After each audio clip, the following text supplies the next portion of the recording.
Welcome, everybody, to the Onward VR Master League. My name is NightFiree with 2 E's, and I am joined by my co-caster, TFH, with the swear word. How are we doing today, Todd? Pretty good, man. How are you? I am excellent. I'm looking forward to, I don't know, one of the most hyped matchups this season, maybe? G-Men versus SMC Tactical. 2 teams that have been doing very well this season and are currently slotted in the top 5 worldwide in the VRML. G-Men placed 3rd right now and SMC 5th. It is a officially Master versus Diamond ranked team. This is gonna be top tier Onward.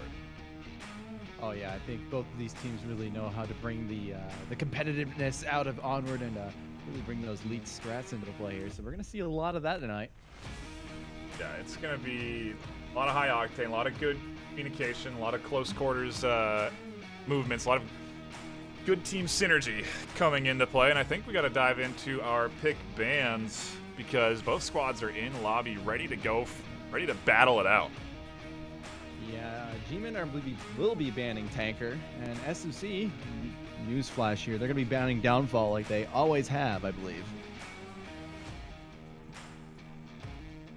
Staying pretty true to their hatred of Downfall. Like we were talking offline, that's a pretty predictable ban right there. I don't know if this is predictable, but certainly something we're seeing more of this season out of G-Men is the Suburbia pick for map 1. Yeah, well, I mean, they do have a lot of incredibly skilled players now on their team, like Pupachu, who really embrace, and Zach Fontaine right now as well, who embrace that CQ combat. And the man now is like, he's the shield guy, so of course you'd want to bring a shield to Suburbia. Yeah. Like, it's one of those maps that lend to that kind of gameplay. Their team comp really has been excelling in the close quarters combat, and you've seen Cargo, they've been doing very well on that map. Suburbia, they've been doing very well on. It's kind of interesting that SMC has opted to ban a long-range map against a team that used to be very good at Downfall, still is obviously skilled at it, but I don't think packs the same sort of punch that they did in previous seasons. Well, SMC still have never they've never really played Downfall that much, so I think that is just because they never practice it. They don't want to touch it. They don't want anything to do with it.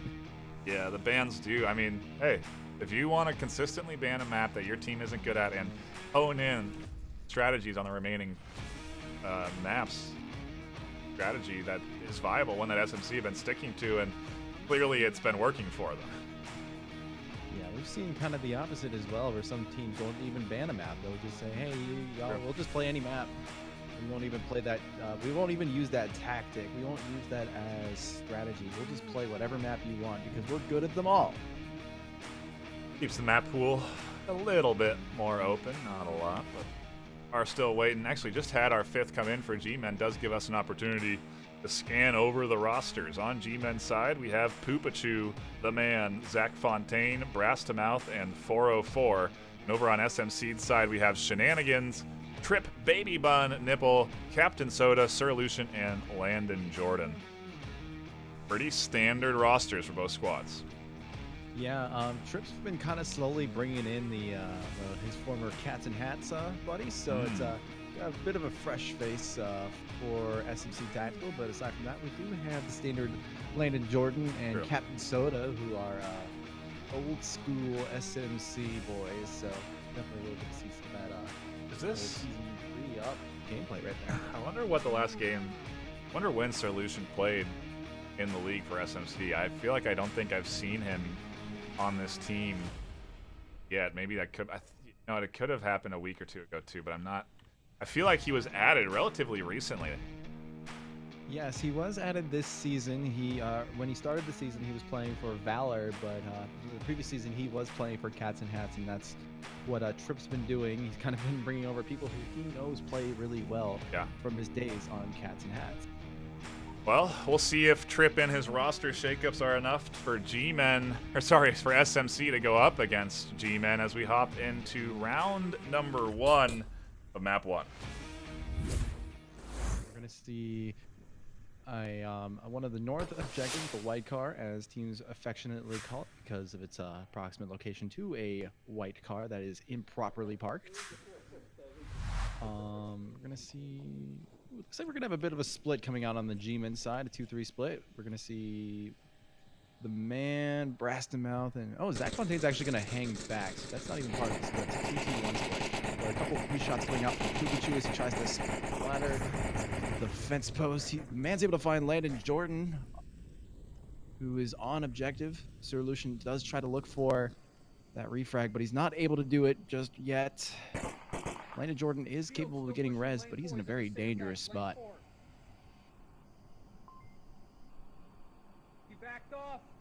He's that shield, and good comms coming in from Sir Lucian, notifying the rest of his squad exactly where the shield user is, but the same thing's happening to Sir Lucian's position. The shield user is giving this information. We do see nades coming in, trying to answer back.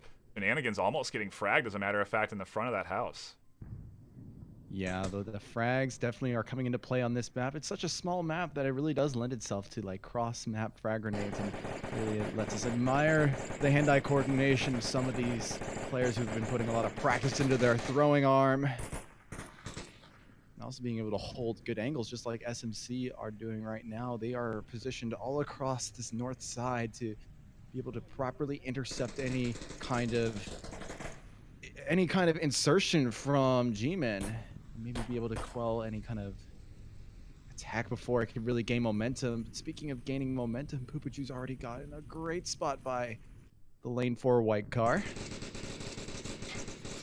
He's going to take a couple shots at Pupichu. C4 goes off, won't find any purchase. And we get a little bit of a lull in the play as teams kind of regather themselves.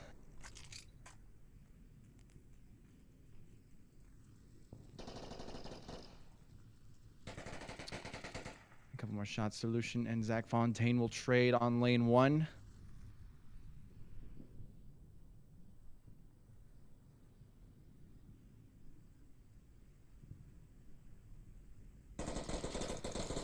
Now a couple more shots from lane 2. Oh, Brass sees a C4.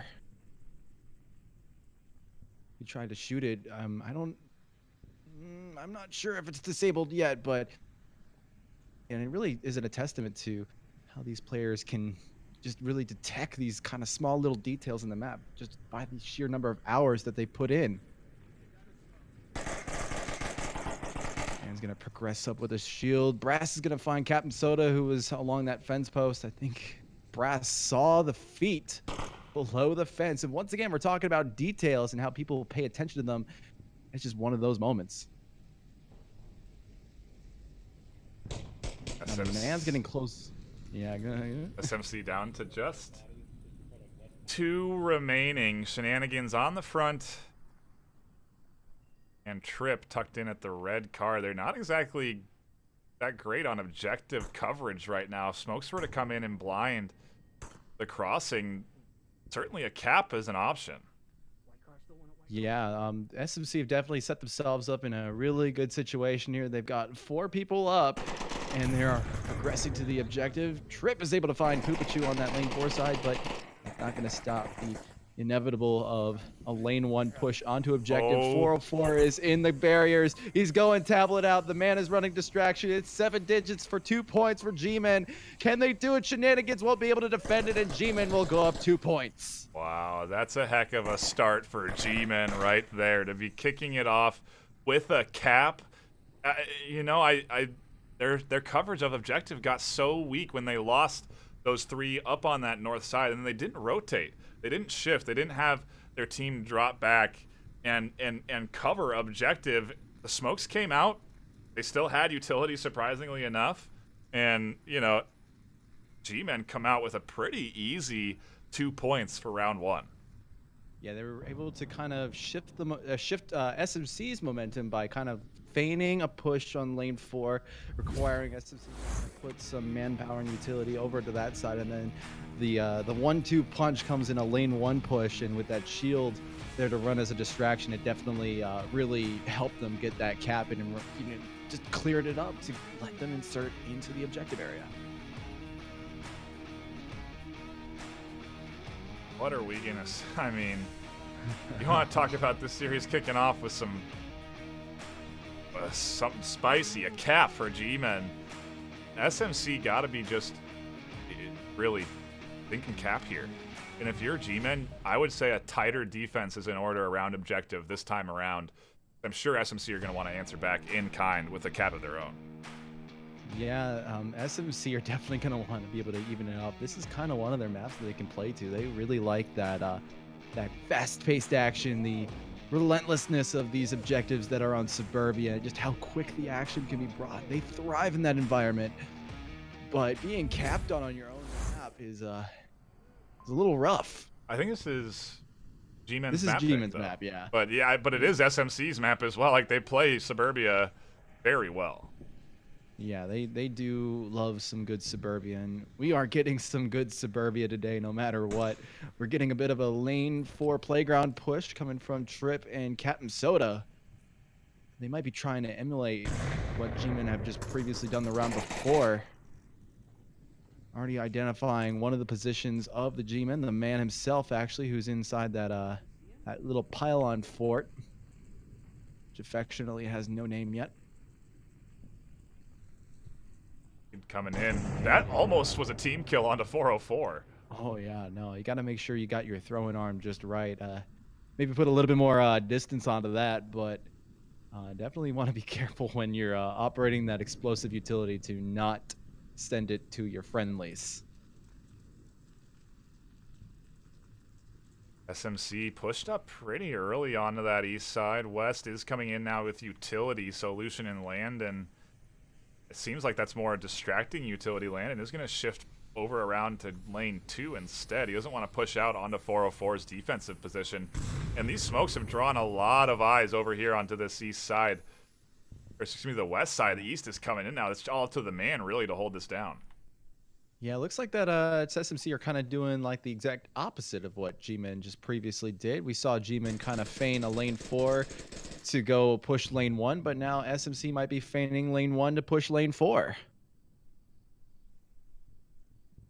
The man staying patient. Soda's going to emerge victorious out of that. He's able to find one. The rotation is coming in from Poopachu. It looks like he's going to...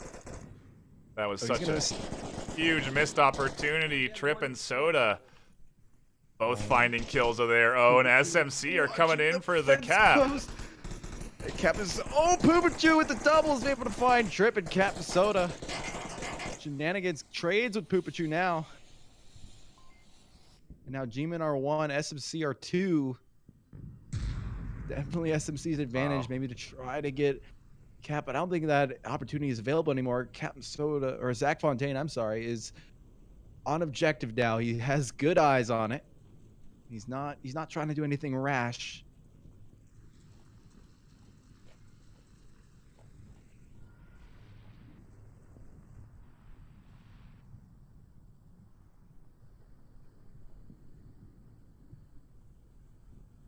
Now Lucian is kind of rotating around to lane 1, truck side. He has the opportunity to peek through these bushes. I think Zach's holding. Yeah, he's probably in the best position he can be right now. Tucked in here onto this corner. You know, he's gonna be able to deny Lucian the cross out, and he'll be able to cover objective from a long rotation over on the far east side. I don't think Lucian's ready for Zach positioned here on this corner at all. No, Lucian is definitely pushing up. He's not really peeking that fence yet. He might use the Hummer. Oh, he sees him now. Wow. Lucian's going to be able to find Zach Fontaine, and G-Men, or SMC, I'm sorry, will go up 1 point to G-Men's 2. A nice answer back from SMC to come in and snag a Marsoc round of their own. It wasn't a cap. Like, they were certainly positioned to go and secure. They had 5 alive with only 2 left. So, you know, it's certainly a nice salvage from the G-Men defense, able to deny the 2-point cap coming in here. But still, we're into a nice little bloodbath. Marsoc rounds getting traded, and I don't know what to expect on this Suburbia round. G-Men obviously looking at a potential round-winning cap, map-winning cap, excuse me, if they can come in here and secure middle house, which is our next objective. Yeah, middle house is probably one of my favorites. It definitely brings the action, it brings the intensity. Comes down to one massive choke point, this middle stairs, and the rest is depending on what kind of strategy, what kind of manpower you have available to push up and try to attack that objective. But we're about to see here as the round begins. I'm curious what SMC's defense style is going to look like if they're just going to stack in. Yeah, it does look like they're going to send 4 at the least into middle house, 1 on the outside by APC. And it's interesting to put one on the outside by APC. We usually see the outside person go into the spawn house because it provides a bit more cover, but that 5th looks like he's going to watch the win. Wow, he's in a very interesting spot. Seems like almost a roamer. He checked APC side to make sure they weren't hard pushing along the west out of the west spawn, and now he's sort of positioned carport, trying to watch 2 lanes at once. Very risky position, highly fraggable. Yeah, if he gets called out, there would definitely be some kind of form of utility thrown onto him, whether it be a frag or a flash. But it's really interesting that they're putting a guy out there kind of like that on an objective that can be pretty delicate like this one. And into 404 on a quick rotation here. He at very least knows where these shots are coming from. Almost gets tagged. Yeah, Lucian's very lucky there. He definitely was able to use the fence post to his advantage. Tries to refrag literally with a frag grenade, but he's not able to get that timing just right as 404 was able to rotate away.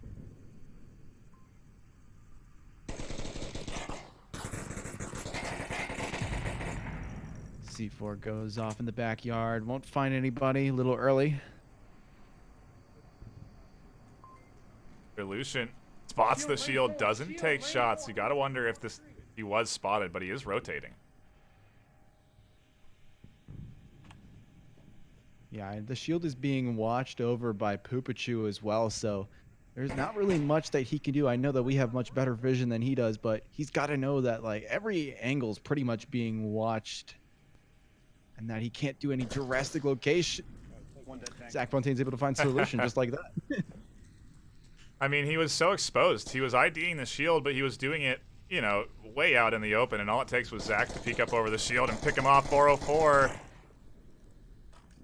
finds shenanigans. Brass to mouth trying to find some shots up into the second floor as well. This is bottom floor of objective building cleared out. It's now all up to the 3 remaining in the top second story.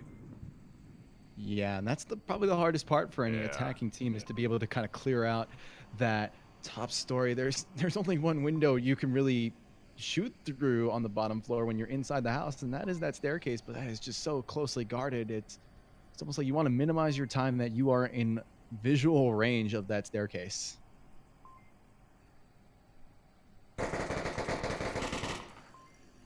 Couple shots coming out from Landon. I think he sees the shield. Yeah, he does. Poopachu dumping some free fire into the wood fence and a nade from Brass. Really nicely tossed. It opens up an opportunity for him to charge upwards. Wow, got shut down immediately by Trip. He's going to toss a nade back down. Another nade goes up. It finds Trip. Poopachu gets himself. Oh, wait, it team kills. And now that Zach, chaos in this room right now. Zach confirming Trip. Landon panicking around the stairs as these smokes completely blind him of any vision on the stairwell. He is the last man up. There's a lot of pressure. Now Zach Fontaine and 404 will make their runs up. Another flash goes off. Oh no, that's a frag. It was a flash and a frag. Landon flashed out the bottom stairs, prevented the push from coming, was able to tuck in for the frag, and now he's trying to stand up on this box. Shots at his toes land, and G-Men take the round. And G-Men weren't even too concerned with trying to take that upstairs. I think they were trying to focus more on getting those small little picks and kind of chisel at the defense there and maybe just go for 1 point there. Yeah, you can kind of see, you know, with that shield user over on the east, they were trying to wrap around the backside of SMC, right? They wanted to get into spawn building, work up into the 2-story, and have a great line of sight. into the guys in the second story. Ultimately, they didn't need to do that. They were able to just sort of apply the pressure they needed. The nades and smokes were on point. Great nade being tossed there by Brass into the window. That opens up that small moment where where the enemy has to go for the res, and he capitalizes on that, charges up the stairs, finds one kill, does get shot in the back, but if they had one at stairs ready, as soon as that nade was thrown into the window, it would have been an easy 3-piece.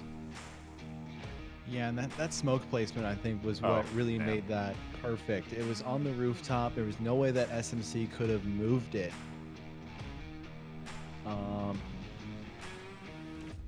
And it really allowed for that chaos kind of strategy to really take form and blossom into what it did.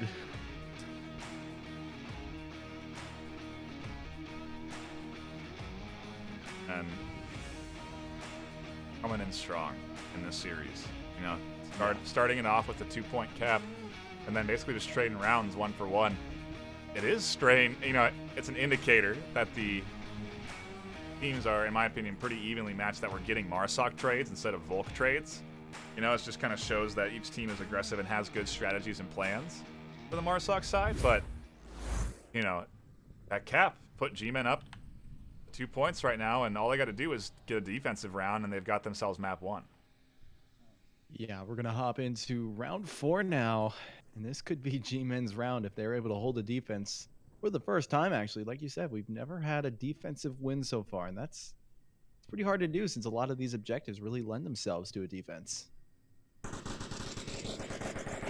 Take some pre-fire. He's not able to find Zach Fontaine. Zach Fontaine will throw a frag out. It falls a little bit short. Won't be able to find Captain Soda. Shenanigans will find Zach Fontaine, though. Really good start for SMC, kicking it off 5v4. Landon putting good suppressive rounds right over the heads of Poopachu, man, who are tucked into that second floor. A little bit of a different defensive setup here, though. Yeah, it's a little bit more biased to the inside. Yeah. We did have a roamer, but he too got shot pretty early on. Maybe their job is kind of more suicidal, but is to call out exactly where the flank is coming from, or where the push is coming from, I should say.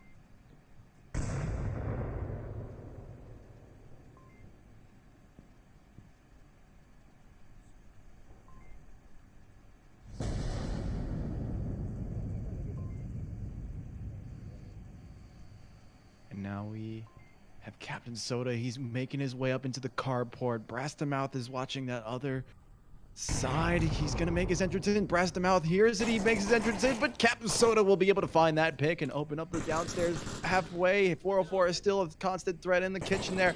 He just misses, but Captain Soda is now aware of it. They're going to trade. And that is one more G-Men down. SMC are looking pretty good to get themselves a map win here. Probably not a cap since Poopachu is watching that upstairs pretty tightly. Pops a nade out, won't find anybody. The timing is great, though.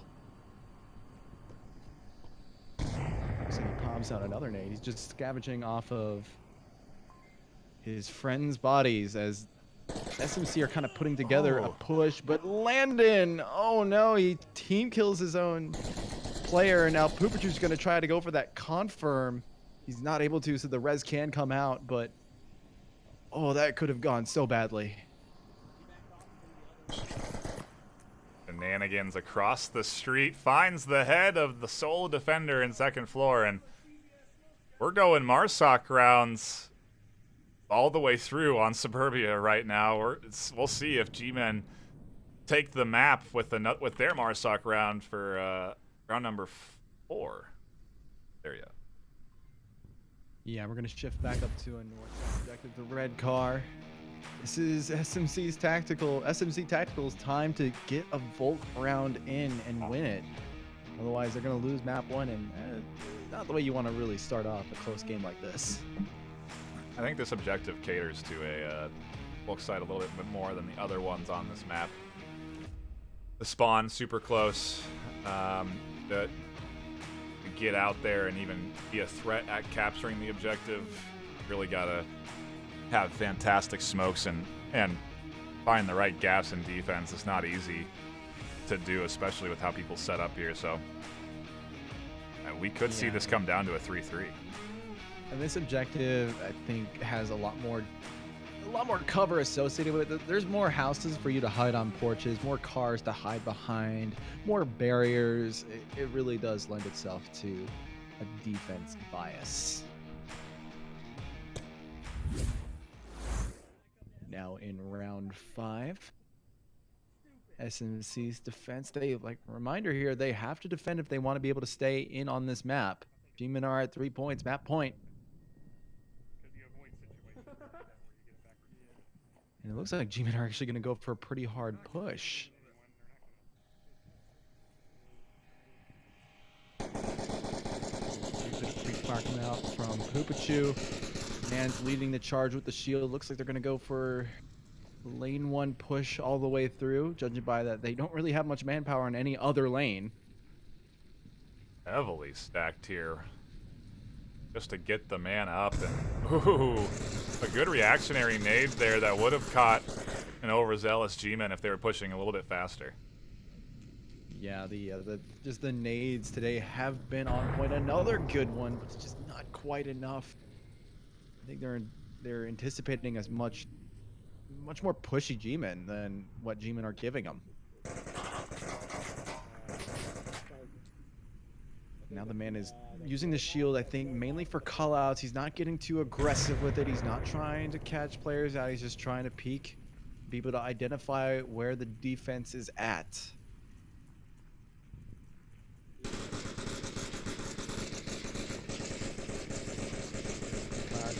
He's not firing at anyone in particular. He's just firing angles because he can't really trust any angle here. There's just so many places where a good bulk defense can hide.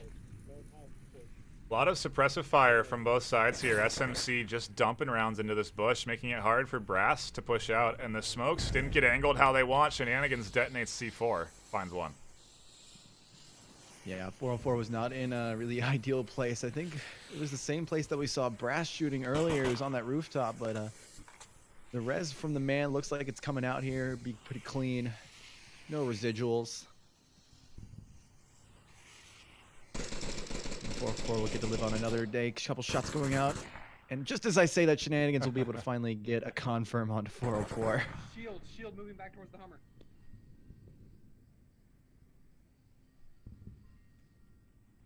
We're kind of seeing a bit more of a peaky G-Man here than we saw in previous rounds. We're looking for the defense. Landon's able to find Poopachu. I may have gotten one. The SMC tactical defense looks like it's definitely kicked into full gear here. Oh, Brass with a nice pickup on the Landon. That was pretty key to deny Landon a chance, and then the shots through the bushes, the reaction shots. He knew Shenanigans was going to peek, and he just dumped rounds. Yeah, this just shows how well these teams just know each other and how they act, even with new players. Brass is going to try to find Lucian, but he's going to get the short end of that, as Lucian will get that.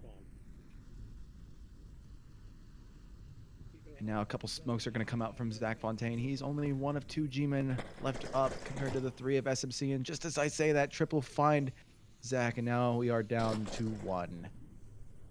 It will be the man on the shield. He looks like he's going to try to opt for a more direct approach rather than try to cross lane 1.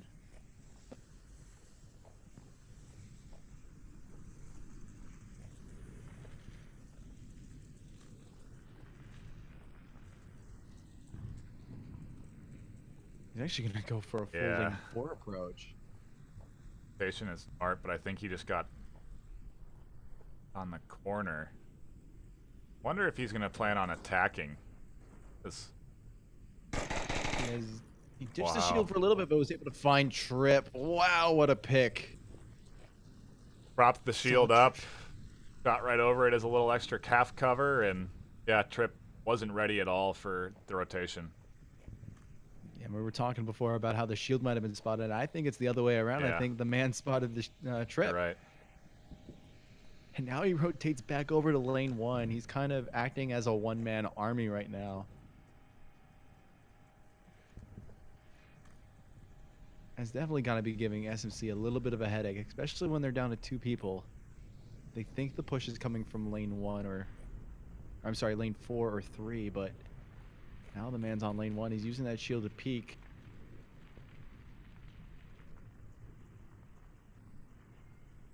Wow. This is going to be an interesting finale to the round. I'm not sure what the man's plan of action is. I don't think he's been ID'd on this rotation just yet. Once he crosses the street, though, he's certainly going to get shot at, and I think he might have been spotted here. You do see the rotation coming in up along the far north. And here are shots. Here comes the flank onto his left side. Yeah, the man is going to try. Oh, he ditches the shield, but Solution will be there in time to be able to capitalize on that shield or not. And SMC will get the first Volk round and bring it up 3-3. A squandered G-Men tap at the start of this map is what we're looking at right here. G-Men now have to win a Volk round. Arguably, it's easier here with this objective to secure a Volk round than it is on other ones on this map, but, you know, it's if they lose this map, it's going to be very hard to swing momentum back into your favor with map 2 and it going to SMC's choice. Well, we do know it's not going to be downfall, even if they didn't ban it, but No. we might see some cargo. I'm just gonna put that out there. I'm gonna put my bet in. The rate that this game has been going, I would not be surprised if we see some cargo. Tanker's off the plate, so quarantine's an option, but SMC barely fell on that. Bizarre. Yeah. I think that's probably more likely than cargo against G-Men right now, but that would be my personal choice. I would not be picking G-Men into cargo, how they've been playing it. I've definitely seen them play very aggressively before, but we also seen them kind of do that midpoint pause that we are beginning to see kind of trickle over from the EU side into the kind of the US playstyle. Not as extreme as the EU where they wait like to the last minute, but definitely that moment of pause definitely does come into play. And now we head into round 6, a decider.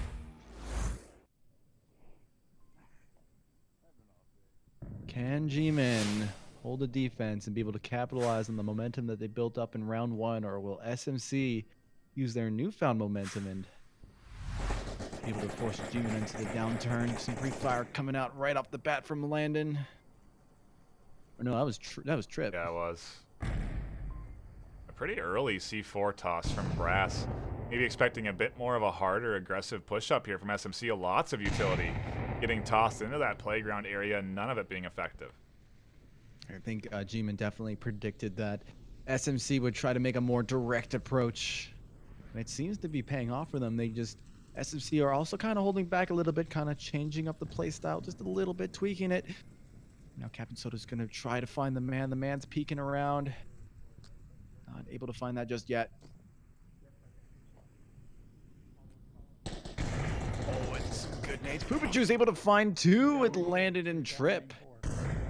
Patches out, SMC getting a little overzealous onto the nades on the man, and he might find a third. He does. Yeah, he does. He finds Captain Soda through the bush, nonetheless. That's incredible. Incredible how people can predict where these people are just from peeking these bushes, or even kind of just seeing the little peaks and figuring out exactly where they're going to rotate to. Ooh, and 404 is getting pretty far out there on his defense. Shenanigans finds the man, and now 404 is going to find Solution. We're now into a 1v4 situation. SMC without the advantage. This is not what they needed on map 1. It's a very good reset here from G-Men. They got the 2-point cap at the start. Ooh, a team kill evens it down to 3v1, but Poopachu with a 4th kill on the round secures G-Men map 1. And if it had gone the other way, I think this series would have been pretty much wrapped up into the hands of SMC. At least it would have been their series to lose. But G-Men scraping by 4-3. Now we get to see where we go for map 2. Well, we made our predictions earlier. Feel free to drop yours in the chat. I'm still sticking to my cargo, man. I'm still sticking to it. Got bizarre. Yeah, we'll see who wins that right now. And drum roll, please.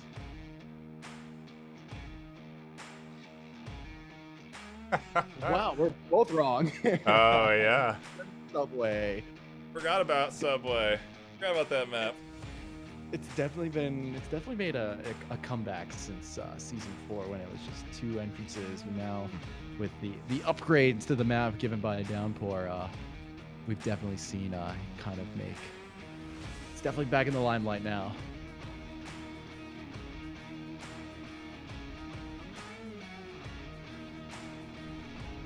Interesting choice from SMC. Maybe trying to throw G-Men off of their regular game. Keeping it close quarters where SMC does well, but on a map that G-Men aren't as familiar with, like a Cargo or Suburbia.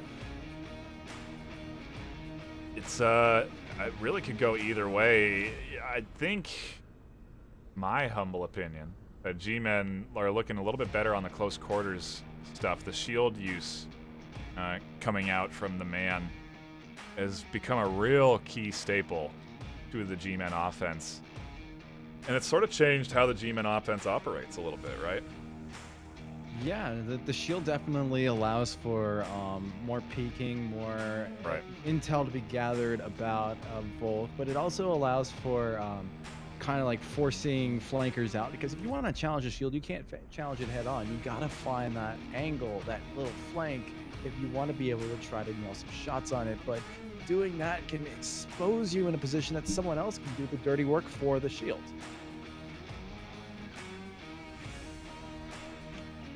Doesn't look like we have any substitutions on either side of the rosters, but he's sticking with the same 5. But it is something that we do see from both teams, right? Subs are quite, I mean, Edna's a fantastic player on SMC, and actually, we don't have a sub. Yeah, G-Men also, you know, their roster has been really amplified this season with a couple of new pickups, so there's a lot of talent that goes pretty deep on both teams that they can pull in if they need to. And we say new pickups, but in the reality is they have a lot of experience. They're people who were already well established in the league when I started playing in season 4. So yeah, these are some of the best that you are seeing on G-Men. Getting an interesting spawn to kick off round number 1 up in the north, where things get wild. We're going to see how G-Men like to defend this objective. Yeah, this is a pretty hard one to defend. It looks close quarters, but the matter of fact, it's really open, especially if Marsaw can get themselves set up on the top of the stairs, prevent people from peeking that one very famous little capping nook you can go to. And Trip will be bringing the shield. I don't really know if he's much of a shield player. Well, he is team captain as of this season, I believe. Yes. You know, using that shield does give you full control, right? You have full comms, you're directing everyone. Fitting role for a captain. Yeah, he's definitely done some good shield work moves so far. He's held up before Brass can really throw nades over and try to catch him out in an awkward place, but it looks like looking at Brass, he is slow walking and being super stealthy. Oh, and the C4 comes out. What? He got the wrong clacker. Oh no. He pulled the wrong trigger. And Trip recognized it. He had the perfect setup. He had 2 triggers. That is rough. He had one on his body, and he had one that he was throwing. And so what he wanted to do was throw C4 up and over, and then run in and detonate the one on his chest. Yeah, but obviously that didn't go right. SMC will live to tell the tale another day. Trip's doing a very interesting move, though. He's not covering his feet, and a nade It's going to go off. Trip was not anticipating it at all. He'll go down. The res can't come out, but the man is watching that pretty tightly. He's able to find that confirm. Now Captain Soda knows exactly where the man is.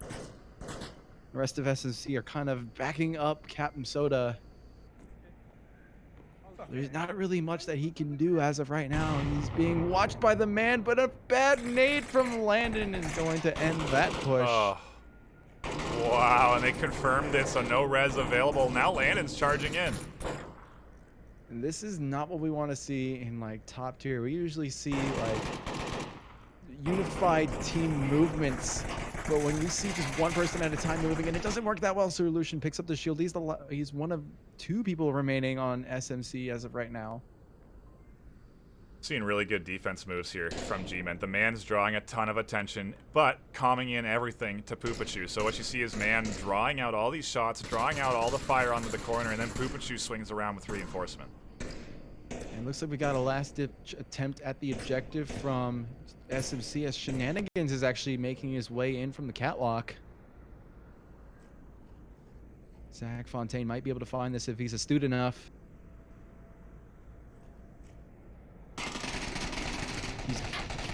Ooh, Shenanigans tried to get one on Poopachu, but Poopachu did hit him one faster. And now it is all up to Solution with his shield that he has stolen from his team captain. It looks like he's going to go for a rotation too. Correction, he actually dropped the shield.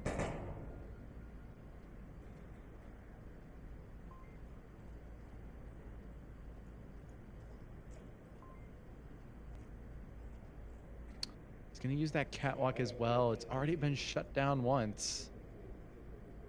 I don't think SMC really had a backup plan in mind here when they were approaching this objective. And Zach Fontaine is going to be able to find Solution. And G-Men will once again get the first point on map 2.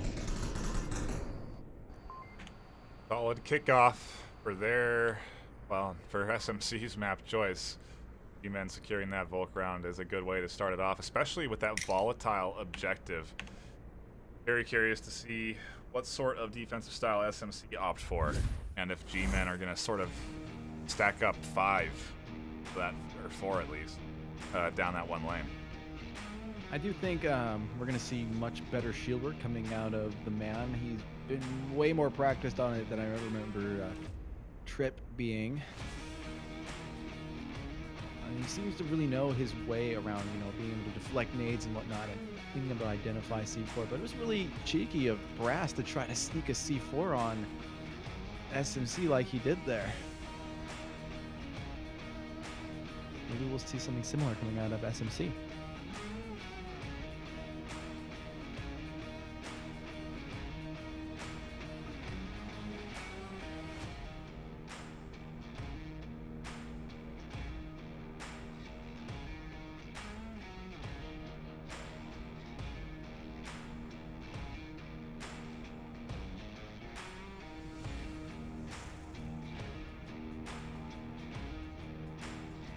You may notice we're getting a full minute and a half between rounds. That is the standard timer for each team. They're allowed to strategize between rounds. If you are unfamiliar with the game, well, welcome. This is the esport for Onward. Essentially, it is a 5v5 military simulator. The idea is the enemy team is trying to capture the objective. The way they do that is get to objective, and within a certain range, punch in a 7-digit code onto an iPad. That secures them 2 points. If they kill the enemy team, it gets them 1. Same thing with the defense, except they can't cap, so all they can get is 1 point by killing the enemy team. And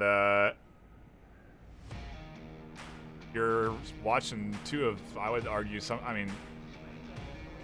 in the top 5, these are 2 teams that are in the top 5 right now. It's some of the best players in the VRML, and seeing really neat strategies, honestly, coming out here. With the peeking on corners, the C4, the double C4 detonation. If that mistake hadn't come out on the corner, it would have been a pretty interesting strat. You're seeing some pretty good aggression from Landon. Yeah, he's definitely pushed out there. He's going to launch a nade, and it is on. The man's going to be able to dodge it. It went a little too far, actually. And now Landon's gonna launch a second nade. Oh no! Man's able to find Landon Jordan with a nade of his own, and then Zach Fontaine's able to back up behind the man, find another member of SMC Tactical. I think just confirmed Landon again. Oh no, he confirmed. He confirmed it. Yeah.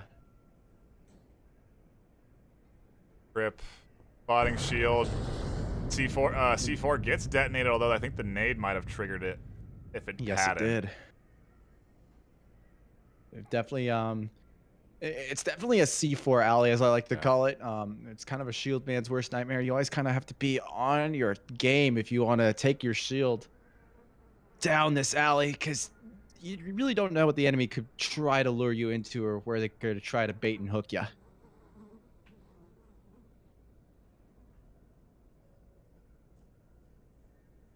And now it looks like the rest of the SMC defense is set up for the push downstairs. They're not going to try to do anything funky while they're upstairs. Trip's going to take some shots at the man. Man's going to call that out and be able to identify where Trip is.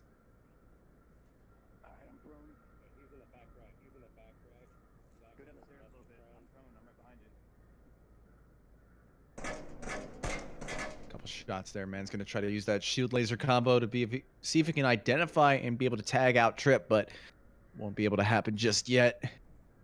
It's just that angle between the stairs and Trip being so far back. It's just a really narrow angle. Now the rest of the G-men are kind of crawling their way in. Poopachu's able to find Trip though, and that will free up the man immensely as he makes his approach down. A really weak SMC defense on objective now. It looks like they've devoted some people into the flank, but having two people down and having a flanker that far out is definitely not optimal. The rotation has to come. It looks like it does. Solution is now on objective.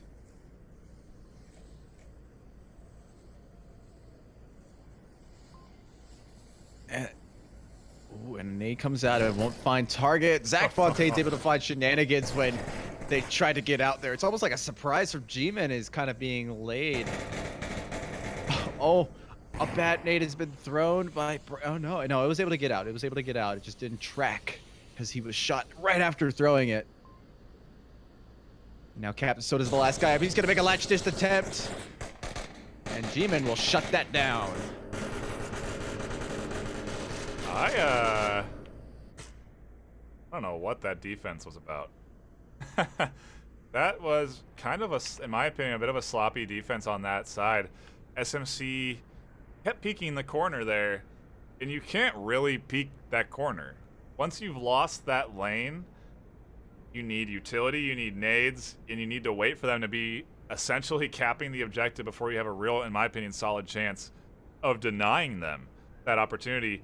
Running out and sprinting around, peeking like that, I think what they were trying to do is get the smoke to provide enough coverage where they can maybe shoot over it or peek around it, but it just wasn't enough to deny vision, and G-Men found those picks pretty easily. They did manage to get a couple down, trade a few. I think maybe that was their defensive strategy, to just trade, and if we lose this round for 1 point instead of 2, that's a better result, but either way, G-Men now up 2-0 again, except without a cap.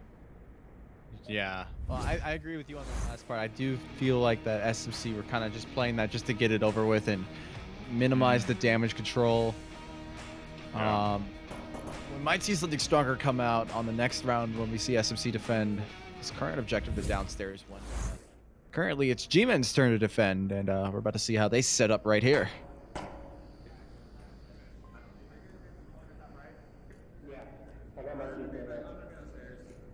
Bit of spread out. Looks like we're going to see some pretty conventional spots. We got Zach Fontaine at the very end of the tunnel, kind of watching down the track, seeing if anyone comes through the basement, through that doorway right by that subway car. And we actually got a lot of defense by that basement. It's almost like they're anticipating a full push from SMC in that basement.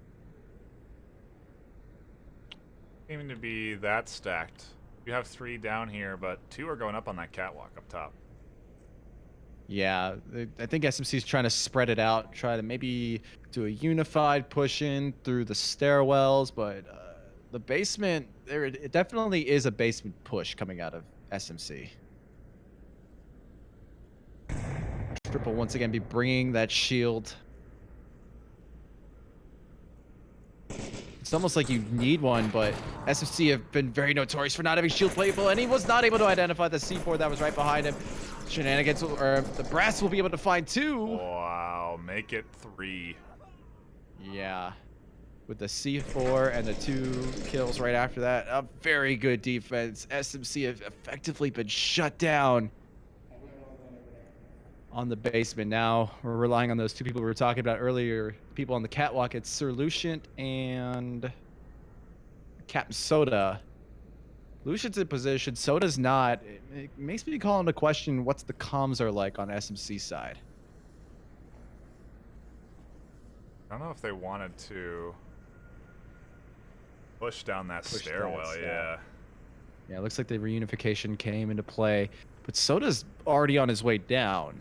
And he's doing it pretty loudly. And if Zach Fontaine peeks here, he'll have a perfect view of Soda. A couple nades going out. Soda was definitely able to hear Poopachu, but a 404 was not anticipating that rotation, and he accidentally kills his own, but Brass the Mouth will be able to shut down SMC despite the team kill, and G-Men will take another round. They're doing this pretty quick. They've moved through 3 subway rounds on SMC in pretty short order. And that's not a good thing for SMC. If you're trying to... I mean, G-Men are a pretty dangerous monster when they get momentum. If you're trying to shut that down, they won the 3-3. They got that confidence boost they needed, and they're riding it right now. It's possible. SMC are a resilient squad, and I have a bit of faith that they can come back from this and win 4 rounds in a row, but that's what it's going to take. Yeah, you also have to keep in mind, this is kind of the new face of SMC. Most notably, we don't have Sickness, leading the crew anymore. It's Trip now, and he's brought on a lot of people who he knows work really well, and they've been doing great work. But there's a bit of the question of, you got skilled players, but do they vibe together? We'll see. We'll see if they can get that vibe rolling. We hop into round number 4. Have to.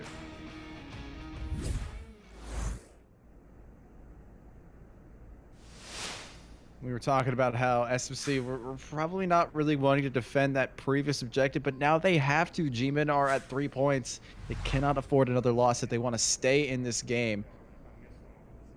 Trip's going to be bringing the C4. He's been specializing in that specialist class. And it looks like he's just going to be... Oh, he's going to try to place a C4 up in the ceiling, and it works pretty nicely. It's just outside of the range of the objective. But if we take a look at the SMC defense, they're pretty spread out. Soda already counters the push coming on the south stairwell. Being led by, once again, the man in his shield. My man's gonna toss the nade out. It bounces, but it won't be able to find Soda. You know what? That is what they were trying to do. In that north objective, they were trying to use the smokes as a slight bit of cover and peek up and over. That's what Soda just did right here. Yeah, he's trying to kind of use that as visual cover. Definitely prevents the shield from knowing exactly where you're at, especially since the shield can't rapid fire like other guns can. Obviously, because it's a pistol, but Soda's a little pinned right now as is. G-Men are just watching him, waiting for him to make a mistake and ultimately pay the ultimate price for that. Now Soda's firing back with his Makarov.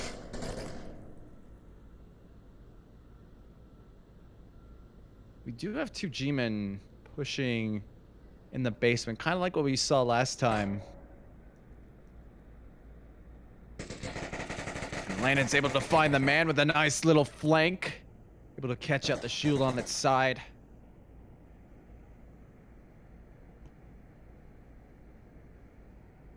Now the nade's gonna come out. Zach Fontaine's the only one left on this south approach. The rest of G-Men are kind of coming in a very spread manner, but Captain Soda's just able to grab the shield just in time before Zach could really do any damage, but oh, you forgot the first rule of shield is do not expose your feet, and that's exactly what Landon did. Lucian's able to find Poopachu.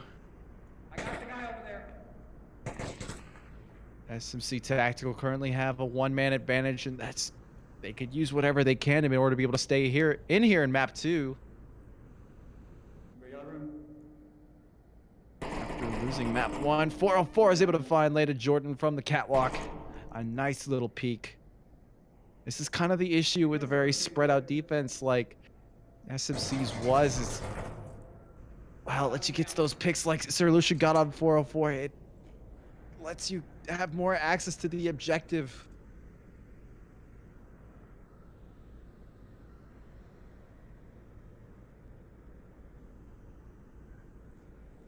And now the rest of the push looks like it's coming in from...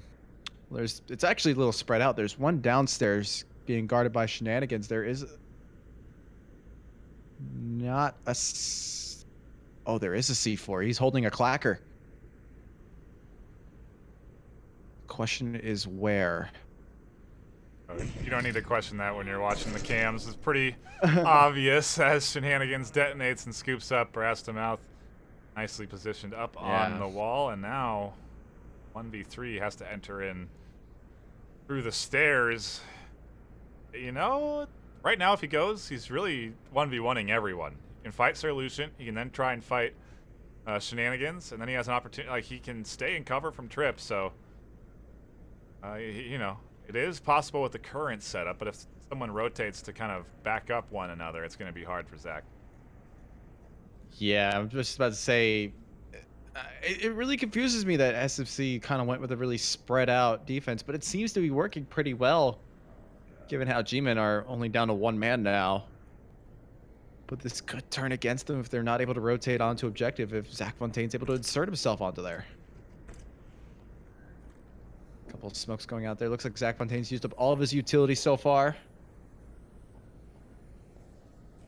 He hasn't looted. Trip is the only one defending with direct eyes. Honestly, if he kills Trip, is Cap an option? It's going to be hairy. Shenanigans also has eyes onto the Cap zone, but we were talking about this before you were.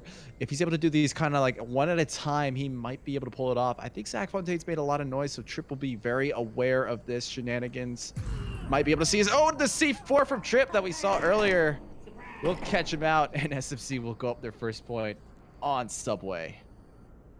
The start of the comeback is underway as they C4 themselves to victory. That was some key C4 placements there, denying G-Men from even being able to enter into objective territory. Yeah, being able to use that kind of specialist utility, especially the C4 on Subway, is just so crucial. It definitely shuts down lanes without teams even knowing it. And it can definitely assist your defense, especially on very specific objectives like the downstairs one where you kind of have to go into tunnels. Our next objective is going to be upstairs, a bit of a change up. It's going to be in that Chinatown market.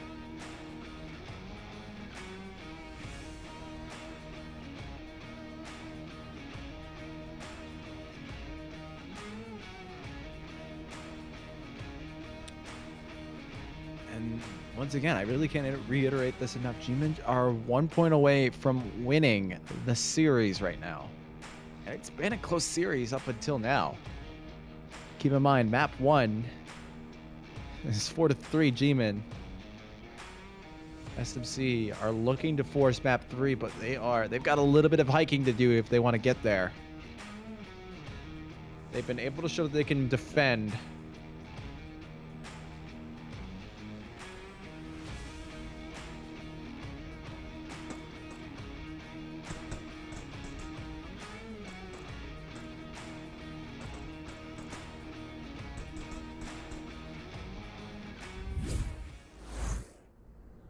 rhythmic we're gonna shoot off cop- there. Yeah, a little bit. We are now into the round. And G-Men are looking to win. But SMC are probably not going to make it easy. This is a very different objective from the previous ones we've seen. And this might be exactly what SMC need to kind of get their momentum rebuilt.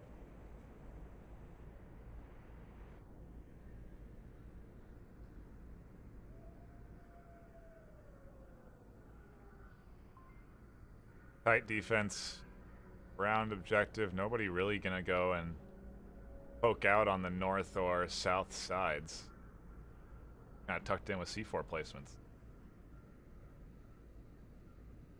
Yeah, I think they're just waiting for the perfect opportunity to spawn traps, be able to catch the offense out on a quick one. Be able to try to shift the tide of battle into their favor. We're seeing a lot slower play coming out of SMC than we saw on map 1.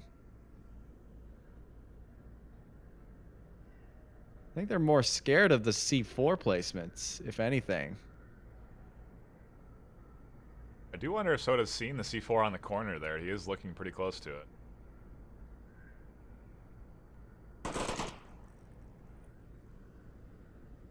He takes a bit of pre-fire, I think. Oh, Poopachu gets down by the man with the C4. And Soda's able to get that confirmed. That is not what you want if you're G-Men. Lack of communication or lack of practice on that. Brass and Soda are going to trade. Solution's able to find Zach Fontaine, though, earlier. And 404 is able to find Shenanigans as well. G-Men are one man. It's 404. He's been able to put it in work before. Can he do it again? There's a shield that's backed up by Landon Jordan there. And that is pretty ominous if you're making your way to the objective. Solution is making his way around as well. He might be able to catch 404 out on this awkward flank that he has to defend. Solution's taking his time. The smokes come out instead. And now he knows that... now 404 knows that he's being surrounded. 404 goes for a quick one on Solution. Is successful in that. Now he has to worry about the shield and his backup. He's just trying to hold a good angle. Maybe allow Trip to think that he can pull off a cap. The smokes come out. 404 comes charging in. He goes for 2. He ducks back in behind the container here, but Trip's going to be able to... oh, no. Landon's going to be able to find that. And SMC will get another win. Slow and steady wins the race, 1 kill at a time, and they're clawing it back right now. SMC maybe on the defensive, and honestly, I think they got a good chance of holding this round and securing themselves a 3rd point. That defensive round was atrocious from SMC's side, getting that team kill on the C4, then peeking out to go for the res and dying, instantly losing 2. Not good. And you know, as long as SMC don't really pick themselves in the shins too much here, they certainly have a good chance of securing this Volk round and pushing it to 3-3. Yeah, at this point they can use whatever momentum work off mentally. Looks like we're gonna have a mirroring spawn this time for G-Men. Is it? I thought they were at the other side. Well, I just saw the push on the one side. Yeah, they spawn on the side here. We're gonna have a really quick interaction up on this north. Yeah, Trip has definitely got a workload cut out for him as 404 Poop and Brass are gonna make their way right by him.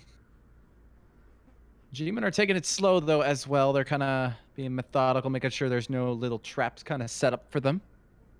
A couple nades going out probably to make sure that there is no C4, no ambush planned. But I don't think there's so much of a bias on this north side as there probably should be.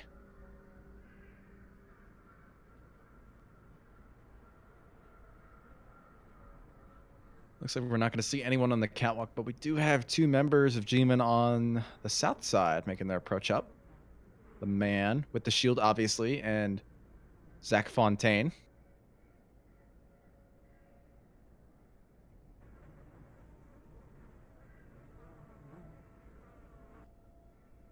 Opposite end pushes coming out here. Trip waiting with the C4.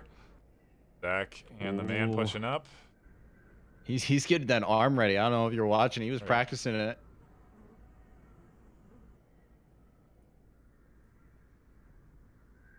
There are no shield guys on this push, but that doesn't matter. C4 doesn't care what it kills. It has been a killer this entire match. Captain Soda finds Zach Fontaine. G-Men momentum's kind of dwindling away.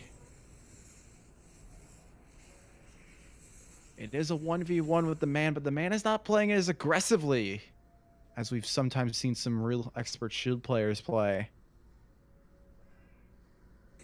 Kind of fits with the G-Men culture, I guess, if I could say that, where they like to kind of play everything methodically, wait for the enemy to peek on them, and then punish when said peek happens.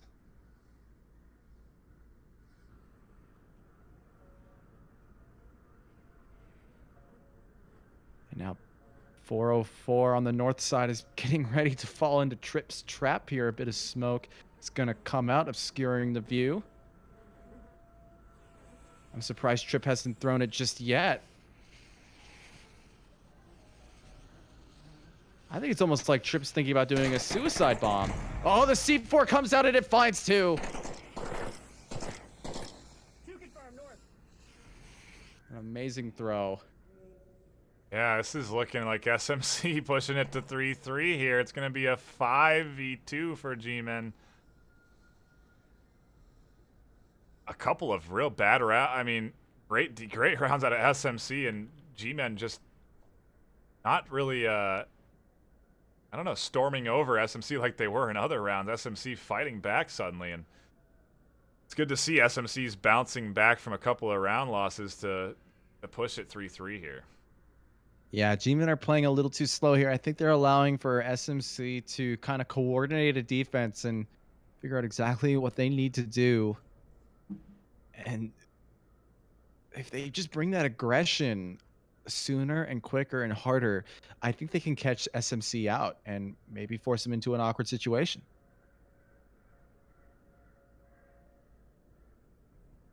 Landon's going to peek onto the shield. He's going to be able to identify that. Maybe they're going to send a flanker out, but the man's going to opt to rotate to the other side in order to be able to catch said flanker out if there is the case, but it doesn't look like SMC is actually going to do that. They're just going to hold their angles. They have 5 strong. They don't really need to flank. They just need to hold their angles and wait for G-Men to come to them.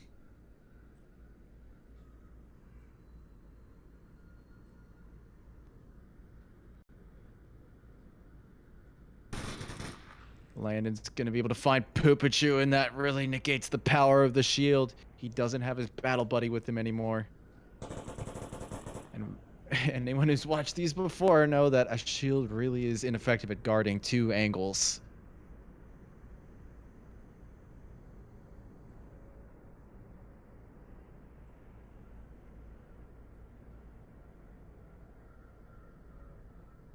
One minute 19 remaining in the round. The man has ditched holding the shield out in front of him. He's gone to a more conventional weapon that he's looted off the ground. He's just waiting for Soda to make another peek. Landon makes his way around. He's pre-firing that. He won't be able to. Brings the shield back out in order to wait for the peek. But, oh, he does a bad movement. And Landon Jordan will be able to secure a 3-3 tie. That was a 5-man alive SMC defense. G-Men didn't find a single kill. SMC absolutely running it back right now on Subway. 3 dominating rounds over G-Men. Just completely shifting momentum into their favor right now. Yeah. I think we're looking at a 3-3, a map 3 decider here. Because definitely bring the intensity on that one. Yeah. I will guarantee that. Obviously, we're It's not really- there yet, but you know. Yeah, obviously we're not there, but I'm pretty sure it's gonna happen at the rate SMC's been going. But regardless, this next round means a lot for SMC in this game. Yeah, what's the objective? That's kind of the real test, right? Oh, this is one second underground. Second level is certainly cappable, if anything. Yeah, we've seen a lot of quick caps come out on this one. You can kind of cap behind the map board and behind the pillar, and we've seen people get pretty sneaky with that using some team coordination, some suppression, bit of smoke, and you can have a 7-digit code in if you're quick on that tablet.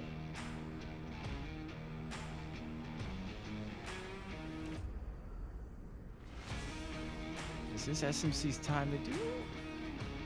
They have some quick cappers on their side. I think they could pull off a cap if they really wanted to. They don't have to. No, you certainly don't. In this moment of pressure, all you really have to do is get the kills. Yeah. Matter of fact, it's almost a little risky to send a capper out because it really exposes one of your teammates. And in a 3v3 situation where you're on, or where your enemy team's on match point, it's not the best idea.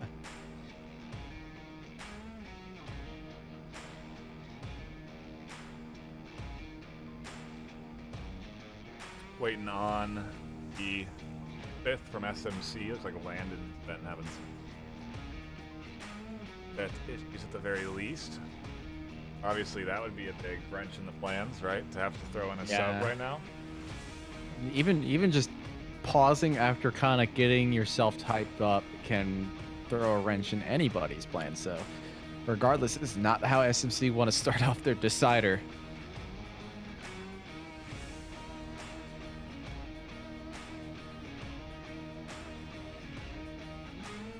And it kind of instills that fear as well. Will he drop during the round after the reset time has expired? That is the worst fear.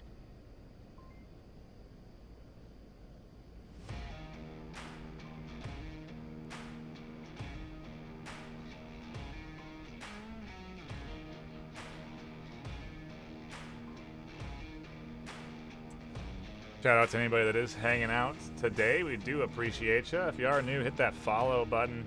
If you have Twitch Prime, feel free to use it here on this channel. The support comes back to us casters. We can keep delivering this high quality action to you. I think we might be even into a timeout scenario here, so we will cut it to an intermission, but oh, maybe not. We can't hang around. Landon seems to be back in.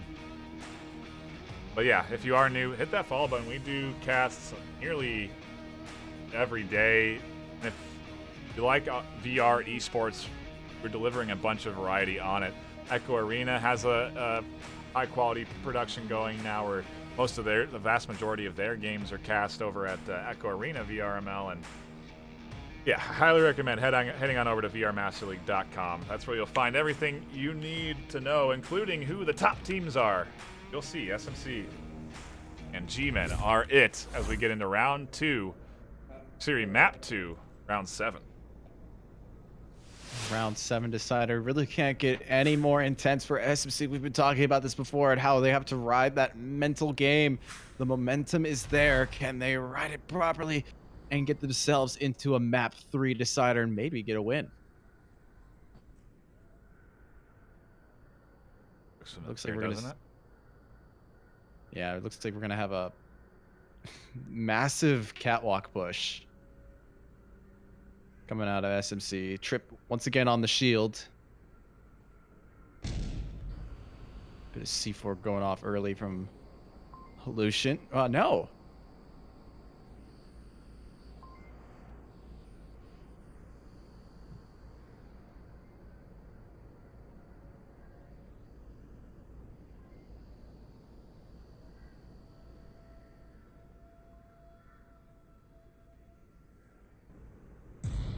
Oh, and the man's able to find a double with a C4. That is not what you want if you are SMC. And man's able to find one of his own. 404 goes down. And now we are into, well, actually, Well, the revives have come out, so now we're into a 5v4 situation with SMC in the lead on that front. Yeah, they tried to have 404 get up there and confirm. Trip was very savvy there, had his shield on the corner to deny that ability for him to find the confirm, and ultimately saves 3 up here on this catwalk, because 404 was looking like he was getting in position to snag a couple of down players. And the callouts are definitely coming out good on both sides. They're able to identify where these pushes are coming from. SMC is spreading out after doing a massive push on the catwalk. Lucian's able to find Brass to Mouth, and the man is able to get that refrag with the Val. Now Trip's gonna try to do a long-range shot with the shield.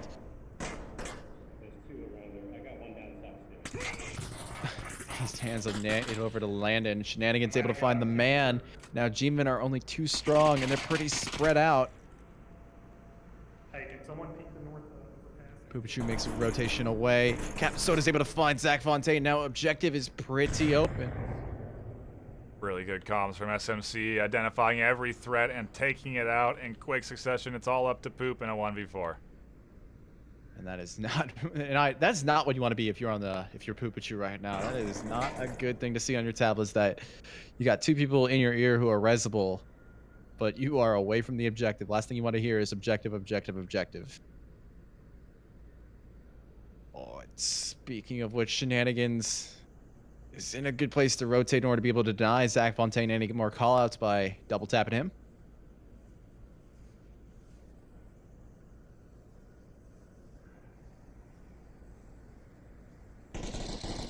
Makes his way down. Pupichu tries to deny some kind of a cross, but now Soda and Shenanigans are on one of those capping sides of the map side. Pupichu launches a nade out. Lands pretty good, but won't deny it. Soda is on objective. He is capping. Pupichu can't do anything about it right now. He's a little tied up, and SMC will take map 2. He almost did it. He snapped onto 2 there on objective, but Soda going in for the cap. A very solid move to get SMC an additional point in the overall scoreline, and they're actually now point leaders as we move to the map decider, the series decider for map 3. Yeah, we were talking about this before. You were saying that you think G-Men are going to pick. Well, yeah, no, this is their pick now. So we were talking about this before. Do you think they're going to pick what? Bazaar? I thought SMC was going to choose Bazaar. If anything, maybe a cargo, to be honest with you, but we'll see what we get. Yeah, we're going through the map change right now. This is the map to decide. All G-Men have a point on the board. SMC have a point on the board. It comes down to this, and it's going to be cargo. Yeah, it being their map choice, not a terrible surprise coming in there from G-Men. They've been looking real good on cargo. And, you know, it's a map that you can really snowball with, right? You can snag 3-4 rounds so quick that the other team can't even react accordingly. I think what happened on Subway is G-Men started to get a little bit slower. SMC, one of the teams started to slow up a little bit, and just slowing down the momentum stopped G-Men from just plowing through that Subway set, and ultimately allowed SMC to claw their way back, get 4 unanswered points, and take it to map 3. Yeah, both. I think you're correct in both the physicalness of it and the mental momentum of it. We saw G-Men really slow down their playstyle, and I think SMC really adapted to that, and they were able to hold up really good angles and catch G-Men out in really awkward situations, and they just rode that the entire way to a nice comeback.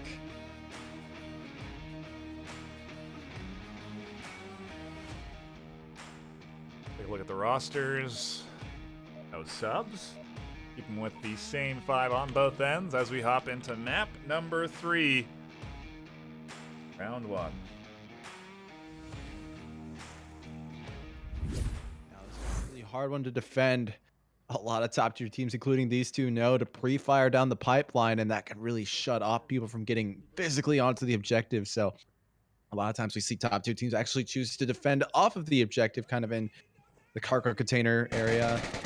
Shenanigans tries to make him run down. He's able to cross successfully before the pre-fire happens, and he will be able to defend the objective in a good, proper way.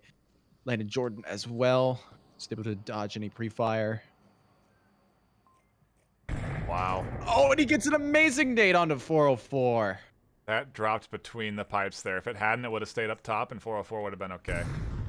The res will come out anyways, so 404 is okay anyways.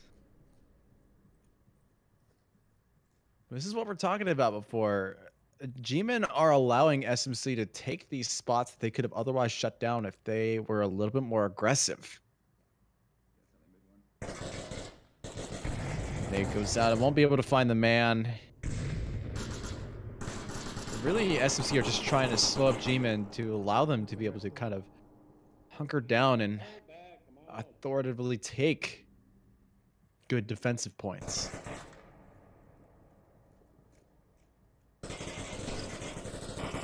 Landon's going to be able to find Zach Fontaine. Red container, their spawn. And this is not looking that good for G-Men. They lost their momentum so far. They got to find it from somewhere, and now it's not being found in this round. Captain Soda's able to find Braston Mouth. Poopachu's able to get that refrag.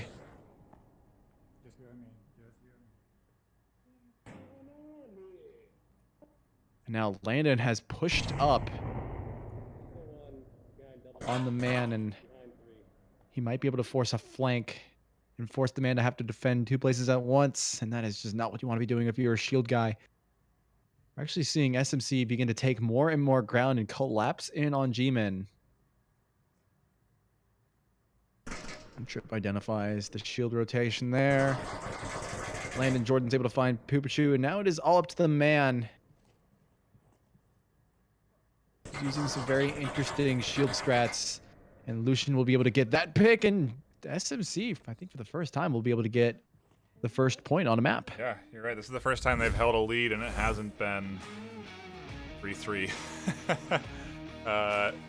They are now up 1-0 on G-Men. The momentum officially on their side. G-Men are honestly crumbling right now. If SMC can keep up the momentum and just charge in, snag round 2 on Marsoc quick and definitively, I think they've got G-Men pretty much locked up. Yeah, we've been noticing this lately. They did this as well with Globochem, where they kind of got sloppy on the final objective and let Globochem win, but their late game is not as strong as their early game. Hard to stay focused for so long. Maybe they're warming up too much. They're playing too much before rounds, so that they're spending too much time in game, and then by the time it gets to a round 3, a map 3, they've sort of lost their momentum. I don't know. There could be a lot of factors to why you maybe aren't performing as well as you should be at the end of a series, but SMC are looking very good right now as we hop into round 2. Yeah, SMC are definitely bringing the aggression. They're not playing like G-Men, where G-Men are just trying to hold defense on Volk, at least the last round, and SMC took full advantage of that. They went into their territory and they showed them how it was done. Now SMC are probably going to get really aggressive on the G-Men defense. Looks like none of them are going to try to pre-fire, though. It's going to be interesting. Oh, no, Trip will. He's going to try to shoot through. It looks like G-Men are going to try to pre-fire as well, but neither of those are going to find just yet. The smoke will be able to cover that, and G-Men will be able to set up their defense pretty effectively as well. Man, there's a nade out. It might be able to find... Oh, it will find Shenanigans. Is very well placed. It wasn't able to get the double, though. Looks like Landon Jordan's going to be able to get that res out. The man's able to find Shenanigans. This is going both ways right now. Currently in a 4v4. Captain Soda moves up to the midpoint and is the first to do so. Bit of C4 goes off a little early. Another nade goes out. It won't find the man. We're still in a 4v4 situation with 1 minute into the round. One's in the middle container, front container. Captain Soda begins to move up. He's in a very exposed position, but he's able to work with it just fine. 404 is looking for that counter pick, but that 2 great rule comes into play there. The man heard Soda run by, but he hasn't done anything about it. I think he's a little confused. Maybe Soda can do something about it, but the man is going to run around here. He's going to be able to find Soda. Now Trip has been able to clear out his side. And now SMC have very good operating room and only 2 G-men to defend the objective, and they're not even near it. That smoke is helping out Zach Fontaine. One member of G-men is able to find an SMC member. Now we're into a 2v2. Zach Fontaine's able to find Trip on his approach. Weird. I'm not sure what Trip was doing there. He had all kinds of opportunity to slow play his way up to that tanker, crouch his way into that other corner, and not alert Zach. The greediness probably came out trying to get that cap. It's kind of it's a strat, though, to try and apply and push one all the way through the defense very quickly and surprise on that cap. And, you know, if he had 5 more seconds of smoke coverage, he would have had it. Yeah, now G-men have really good defensive angles set up. They're kind of guarding any entrance to the objective. They've effectively got full coverage. And that's going to be really hard for Sir Lucian, who's actually going to be the one to do the slow play now. He does have 3.5 minutes on the clock, more than half the round. So he can kind of work with this any way he wants. He can even find one, rotate around, and completely catch the other one by surprise. But this is G-men. They're not going to... They are not new to this sport at all. Alex are level, huh? Yeah. Especially with the knees going through the shoulders. Definitely some aerobic activity been going on SMC sides to allow the human body to do that. Sir Lucian might be able to find Zach Fontaine in the back there, but oh, what? Wow, that was quite a turnaround from Zach as he trades and is able to get G-men a win. This game is so much about timing, and you know, you hold an angle for 5 minutes and then you pull it, and that's when the enemy crosses. I think what we saw there is opposite.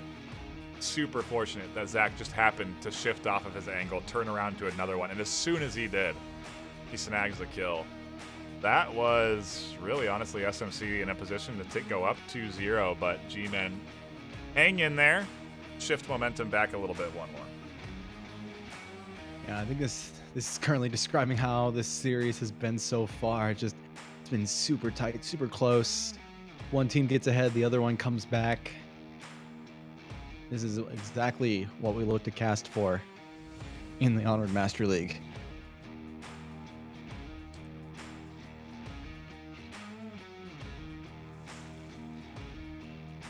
And we're going to shift up to the north side here. Me and Xandria like to call this the south-north objective because it's not as north as it could be. But this one's a very interesting one. It's very exposed. It makes it a little bit harder to cap on, but there are some cute little spots you can get to.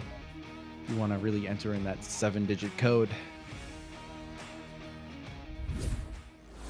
Round number 3 of map 1 is underway. G-men trying to come back from a tough loss on map 2. All comes down to this final map and this final set. I think we're going to come down to another 3-3, to be honest with you. I would not be surprised at this point. We're going to have a massive push from SMC. They're going to try to take as much real estate as they can, placing some C4 traps along the way on many common shield routes. Zach Fontaine's going to be able to find Sir Lucian. Oh, Trip with help for the from repeat. the man. That's crazy, man. So risky. Dangerous. Oh no! Brass is going to accidentally kill his own teammate, and that is just... This has been a common theme on G-men, I think, where they just keep killing their own. Kills are not something we see at this level very regularly, and we've seen a couple of them today so far. Jordan's able to find Brass to mouth after he took up the shield, but he made the mistake of putting it on his back when he could have used it as a peeking tool. Now we're down to 3 members of G-men versus 4 SMC. It's not impossible for G-men, but definitely is not in their favor. Looks like we're going to see a little bit more aggression this time on G-men's offense. They're going to try to actually push up this time rather than hold the spawn. Might work in their favor. Then it denies SMC being able to move up, but Landon Jordan's able to find Poopachu. Now G-men are 2. Each member has to respectively get a double. They want to be able to win around here, and that's hard to do. Oh, and Captain Soda's able to find Zach Fontaine. It's up to 1 member now on G-Men. It's going to be 404. And Trip's going to shut that down. And SMC will get a point of their own. Pretty solid. Round 3 for SMC. Pushes them up 2-1. You know, this is, I think, going to be the trend that we'll see here in this final set. It's going to be bulk trades at the rate it's going, unless G-Men something different, or SMC do something a little unique on their Marsoc rounds. I do think we're going to see a pretty consistent back and forth on Volk. But we've had pretty close Marsoc rounds so far already, so, you know, it's really, now's the time for SMC. Strike now, try something new, try a hard push strat, or slow play it, change things up a little bit. They've been playing pretty aggressively throughout the entirety of the series, you know, finishing most rounds at 3 or 4 minutes left on the clock. They certainly could load things up here, throw G-Men off just for 1 round, and, you know, try and come in with a different approach. Think about it, though. Is that the right thing to do against G-Men? They're very good against teams like Globo and Beginners, who like to converge at one time closer to the end of a round. So maybe that's not the way to go. Just keep charging in like SMC has been might be the solution. Yeah, SMC are kind of more of a wild card team. They're not like danglers, but they do kind of have that attitude toward them where it's like, let's have some fun, let's do some crazy stuff, and maybe it will work. And they have the skill level and the communication level to be able to pull that off and do it very effectively. So I wouldn't be surprised if we see a little bit of a change up from SMC Tactical on this Marsoc round, trying to be able to get one for themselves, even though they do have the Volk advantage on their side. And Jordan's going to do a bit of pre-firing into the walls or into the doorways. Won't be able to find anybody, though. And then we're seeing a bit of a slow up this time on SMC's side. They're going to try to hold their angles here. 404 is able to find Landon Jordan. A bit of a nade comes out. Won't be able to find anybody. 404 gets that confirmation as well. Another nade comes out. These nades have been on point. They need little tweaks. The man pushes up. He's going to get pinned by... Oh, he had a C4 on him, but he's able to get 1 kill. Shenanigans is going to try to push up here on the man, but the man's already rotated. No, he hasn't. Trip's able to find that. So high-level fast play here. You see the C4 come out, and both teams shift right off a C4 detonation. They have to go for the confirm, right? And so as soon as the C4 detonates, the entirety of SMC also shifted to the C4 because they know an enemy is going to try and get that confirm. And we just saw a crazy firefight that's still underway. 404 finds one. And now Trip is making his way onto the objective. He's going to try to catch Breast in mouth, but Breast will get the better of that one. 404 is now pushing it a little bit on objective, but they're condensing, which is exactly what you want to do when you have smokes out. They cover those rotations. They allow you to condense. Solutions beginning to make his way out. He's able to find Brass. Now Poopachu's trying to get that rotation, be able to find him, and he will. No, actually 404 is going to be able to find Solution. And G-Man will be able to take the Volk round. Pretty dang solid defensive round. But, I mean, you pay attention to the little things that are going on during these rounds because it's all very deliberate. Each player is pushing straight to a point and then holding and then pushing straight to their next one, and they're all doing it in sync. Both squads sort of use this style of pushing, and, you know, like I said, that C4 comes out and gets detonated. Both teams react instantly off of it and try and capitalize and try and find the refrag off of the one looking in for the confirm, trying to deny the confirm so we can get the res. There's so much that goes in. There's just one C4 detonation, and you see it played out in 5 seconds in a flash. Yeah, and I've talked with Trip before about like captaining and whatnot, and he's a very hands-on kind of guy when it comes to captaining. He likes to kind of draw out battle plans, kind of say, okay, we need to go here. If this fails, it's on me. It's like, so you just follow what I do and we'll be fine. And it seems to be working for SMC, who kind of, they're a little bit more on the wild side, but they're not completely untamed.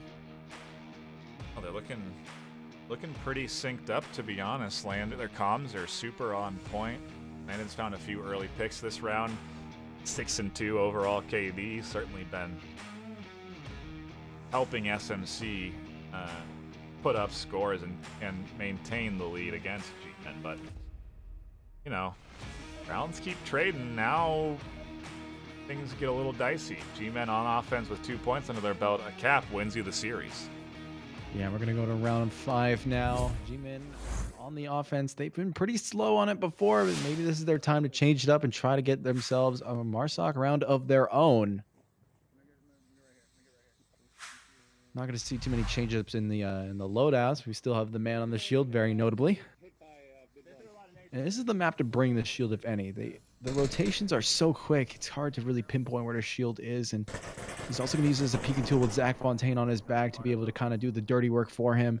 Won't be able to get that immediate pick right off the bat, but this is kind of, I think, how the devs wanted the shield to be played with the buddy system going on. Yeah, they don't want it to be that close. You can see the man and Zach getting stuck into each other twice there. Yeah. Social distancing, people. Come on. Bit of a slow up on the G-Men side now. They're just kind of focusing on trying to get these early picks, maybe securing a route into the objective. But it's kind of... SMC is not making it easy for them. They're kind of hunkering down here, and whatever location you can peek a member on, there's someone else watching that location, so it's kind of a locked down situation. Nade goes out. It's going to go far. Captain Soda launches one of his own. It won't be... Ooh, Landon's going to be able to find Zach. That res will come out. Oh, and the Landon's going to get that confirm and get himself too. Sir Lucian's able to find Brass to Mouth. And now it is up to Poopachu and 404 to do something and maybe try to get themselves a Marsoc round. But we've seen this before. SMC have pretty much got this on lockdown. The flanks are beginning to come out. SMC is getting a little aggressive on their objective. And they're holding great angles.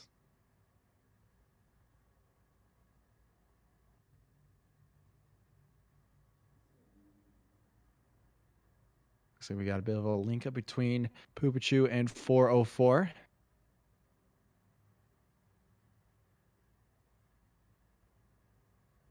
And it just right now it's just a peeking game for SMC. They're just trying to identify where this push is coming from. They don't look like they're going to try to engage on first sight. But I think 404 might have just given away their position. You can kind of see how the entire defense focus changes a little bit. Solution's able to find 404. Now it's all up to Poopachu. Poopachu can do work, but I don't know if he can do 4 people. Solution's going to peek right now. Poopachu's going to be able to get that one pretty cleanly. Now there's only 3 of SMC Tactical remaining. Squad wipes are not impossible, but they're definitely not common at this level of play.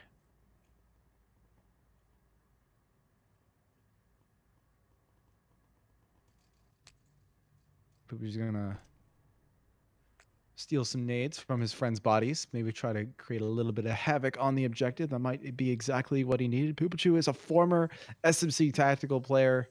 He knows these guys pretty good. He's been playing either against them or with them for a very long time. Maybe that will help him out in this conquest of the objective. He begins to make his rotations in. So far, he's not been spotted, but he might have been heard by Captain Soda so far. The rotation could come out from Landon Jordan.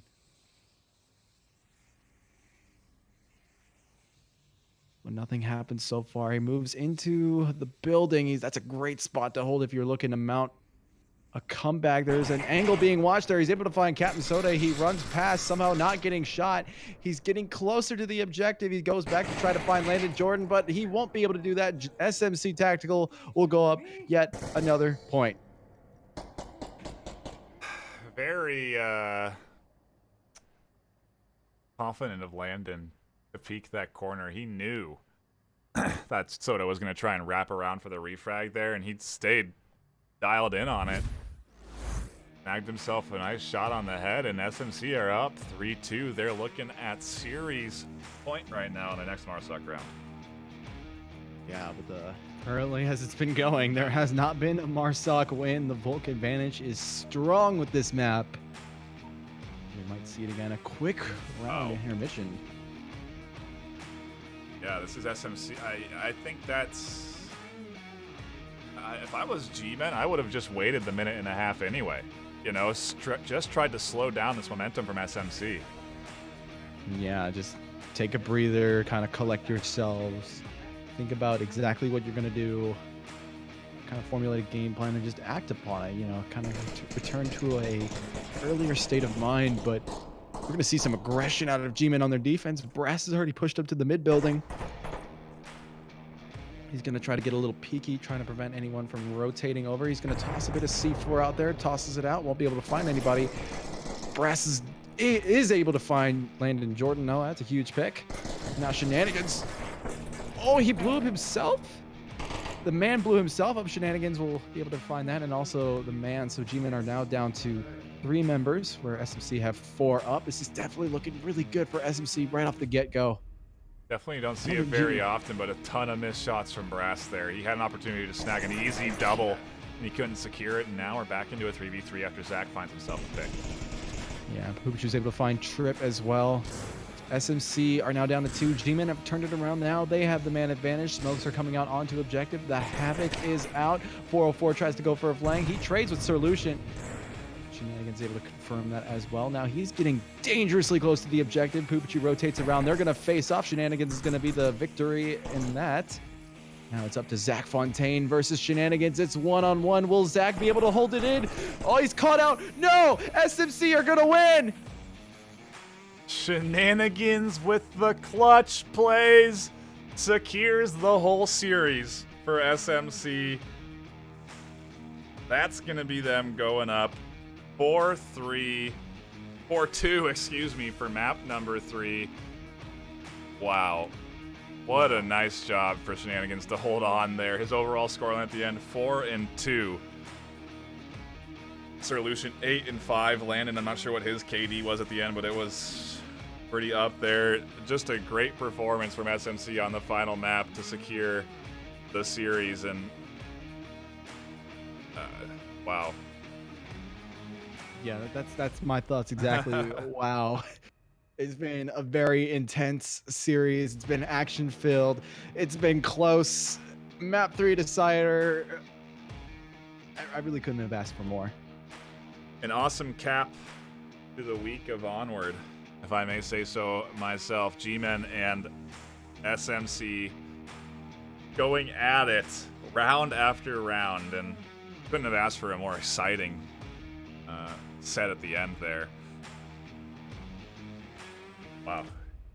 Yeah. I think that's going to be it from us here on the desk. Thank you so much for tuning in and stopping by. Again, make sure to hit that follow button, as we will be having more VRML action delivered to you for the rest of time. Next week, especially, however, if you want to drop in and cast some matches. For infinity. But yeah, that's going to be it for us. My name is NightFiree with 2 E's. My co-caster TFH with the swear word. We will see you all next week for more VRML action.